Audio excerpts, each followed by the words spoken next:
Assalamualaikum warahmatullahi wabarakatuh. Perkenalkan, nama saya Salsabila Khairunisa dari program studi Ilmu Al-Quran dan Tafsir Fakultas Usuluddin dan Filsafat akan menyelesaikan tugas UTS mata kuliah Pancasila. Studi kasus yang akan saya bawakan hari ini adalah tentang studi kasus yang mana mengancam adanya Pancasila sila kelima, yakni keadilan sosial bagi seluruh rakyat Indonesia dan perundang-undangannya. Ingin tahu studi kasusnya apa? Mari kita bahas. Kasusnya adalah berita yang akhir-akhir ini viral di media sosial, yakni kasus yang membuat resah masyarakat Indonesia, mulai dari mahasiswa, masyarakat sipil hingga developers loh.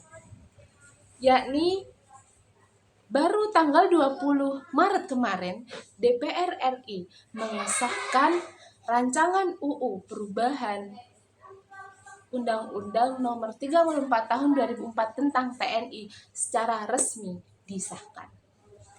Dalam RUU TNI yang awalnya pada UU Nomor 34 Tahun 2004 yang mana menegaskan bahwa TNI tidak dapat masuk ke jabatan sipil.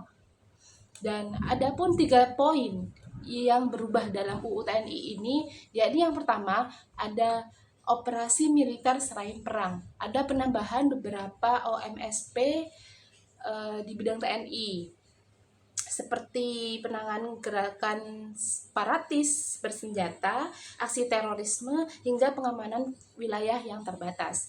Dan yang kedua ada penempatan prajurit di jabatan sipil. Perubahan terkait pasal 47 terkait penempatan prajurit TNI aktif di jabatan sipil. Dan yang ketiga adalah masa pensiun prajurit aktif. Perpanjangan masa pensiun atau masa dinas prajurit aktif. Dan 3 poin itulah yang dirubah. Adanya perubahan Undang-Undang TNI ini ada keterkaitannya dengan sila kelima Pancasila, yakni keadilan sosial bagi seluruh rakyat Indonesia serta aturan hukum yang berlaku di Indonesia. Yang pertama kita akan membahas keterkaitannya. Apa sih keterkaitannya dengan sila kelima Pancasila, yakni keadilan sosial bagi seluruh rakyat Indonesia? Di situ kan menekankan bahwa harus adanya keadilan sosial bagi semua rakyat Indonesia, dan perubahan ini otomatis mengancam keadilan sosial bagi masyarakat Indonesia, terutama masyarakat sipil yang di area pekerjaannya ditambahkan bisa dimasuki oleh prajurit TNI aktif.